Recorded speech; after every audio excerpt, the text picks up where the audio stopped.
Sub-races in WoW. Predicted, but maybe not in the way that we all expected. Hey guys, Shelemental here. So as I'm sure all of you know, allied races were just announced at BlizzCon. In this video, we will discuss anything and everything allied races, as well as give you guys some things to think about doing to unlock this feature and the benefits of having an allied race, such as racials and perks. So for starters, what is an allied race? Allied races are a new addition to WoW coming out with Battle for Azeroth expansion, which are sub-races in WoW, meaning it takes on a previously established race or, just a faction, and brings with it its own spin on it. The down sub-races so far, or allied races, look so great and I can't wait to try them out. But there are some things you will need to do before you recruit these races to your faction. Whenever battle is released, there will come with it a quest chain where you will follow along the particular allied race. There will be one for each allied race, and it will give you some insight as to why they decided to join your particular faction and some background into the race. Once you do complete the quest chain, that allied race will be permanently unlocked on your faction. Another thing to think about is these races can be boosted, so the character boost you get in battle may be safe for use on one of these. However, there are perks that come with leveling up one of these races yourself.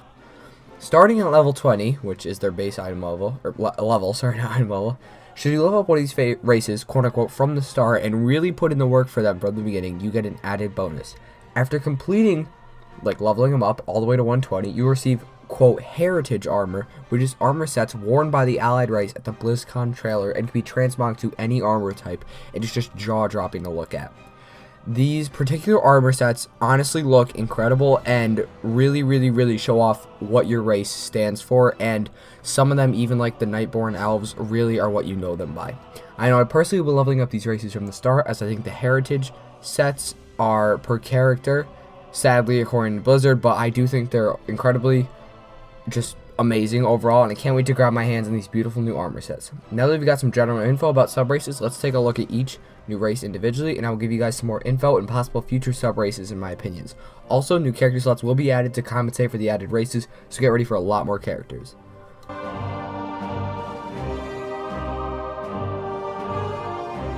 All info will be taken via Wowhead on terms of numbers and the actual sub-race. Also, there will be a big number squish next expansion, so all the DPS / HPS numbers will be incredibly low. They're subject to change, but just know there's a big number squish, so the numbers really don't matter. We'll start with the Void Elves. Led by Illyria Windrunner, this race can be an elite group trained by her for the Alliance post-Sea of the Triumvirate. This means Illyria will be leading Void Elves across the battlefield wearing blue, and it should look really epic. Really just popping in Legion. I can't wait to see how the Void plays in and how these new Elves will look and play in Azeroth. The customizable will have the Void thing that they have above their back, as well as just standard elf customization. Playable races for the Void Elves will be Hunter, Mage, Monk, Priest, Rogue, Warlock, and Warrior. No insight as to racials or other perks at the time of this video.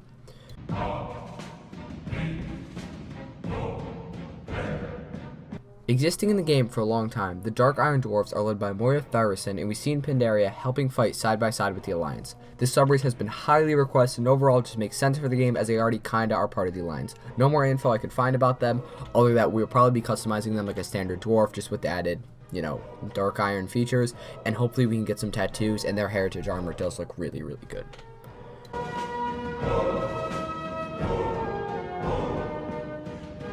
As we see them take part in the Army of Light, the Lightforged Draenei dedicate themselves to the light and are directly related to the Naru. They devote themselves to light and a Naru and have similar scars to that of Illidan's or a Demon Hunter across their bodies, covered in gold. They've existed for a very long time and have intricate NPC models, so we can hopefully see a lot of tattoo, runes, and horde customization here. They will be able to play as Warrior, Pally, Priest, or Mage. They have a racial ability, Light's Judgment, which calls down a strike of holy energy, dealing 5,150 holy damage to enemies within 5 yards after 3 seconds. And it's a 40-yard thing with a 2.5 minute cooldown. They also have another racial ability, Forge of Light, which summons a Forge of Light enabling blacksmithing, so it's like a mobile blacksmithing forge, which is really helpful. And it also increases the blacksmithing skill by 10. So yeah, very good blacksmith. They also have 3 racial passives, Demon Bane, which gives you 20% increased XP from beasts, Final Verdict, which when you die the light avenges you, dealing 1,248 holy damage to enemies within 8 yards, and heals allies for 1,486, and Holy Resistance, which reduces holy damage by 1%. The, the Final Verdict ability looks very good for raids, and it seems like after one of them die, you will be getting a big boost to healing, considering the amount of damage that their ability does. In terms of number squish, it seems like that is a decent amount of healing, which is really good to see.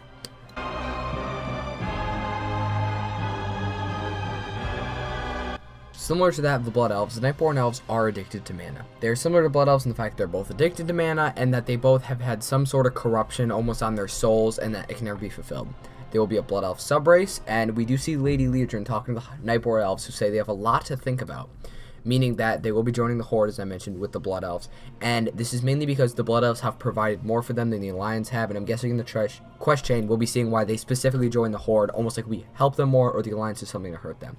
With that all being said, all it's known so far is to be able to play Hunter, Mage, Monk, Priest, Rogue, Warlock, and Warrior.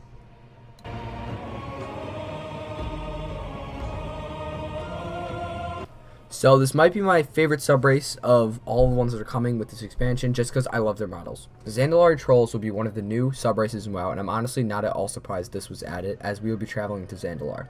I can't wait to see new customization options on these guys, and how the quest chain starting area will play out.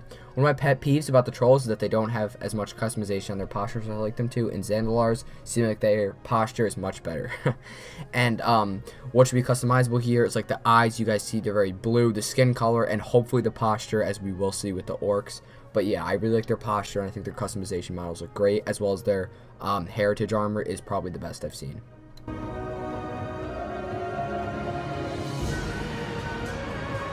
Next up is the HighMount Torrent, and there's a whole lot for this one, guys, much like the Lightforged Draenei. Much like the Dark Iron Dwarves, this race just made sense. After Legion, I'm sure many people were wondering if we would be able to play as these great guys as a subrace, as we love seeing them in HighMount. The new additions to customization will include horn, tattoos, and markings, and they really should stick out in the group of Taurens, which is good. They have a new racial ability called Bull Rush, which is similar to the Warrior's charge ability, and Bull Rush charges forward for 1 second, knocking enemies down for 1.5 seconds, and it's a 2-minute cooldown. New racials include Pride of the Iron Horde, a mining skill increased by 15 and allows you to mine faster. Mountaineer increases versatility by 1%. Rugged Tenacity reduces damage taken by 330. And Waste Not, Want Not, which is by far the best, has additional chances to loot meat and fish. These are like really great racials, especially the bonus loot ability, which could make them incredible farmers, so I have a feeling we're going to see a lot of farming HighMount Torrent. So my future speculation for this is that this feature will be much bigger than all the listed allied races. Blizzard has already announced that they have other plans for this feature. They said they wanted to have many more sub-races, and I will most likely be making a separate video on my thoughts on what those races will come for the future. I think there will be some big plans for the future, and that they'll be adding some brand new races in battle, which maybe we can see in the future as sub-races, meaning they will add in a new tile. Like imagine if Blood Elves were existed just last expansion, and they added that as a subrace to Night Elves. See what I mean there? Like they would bring it back as a subrace or possibly a future race.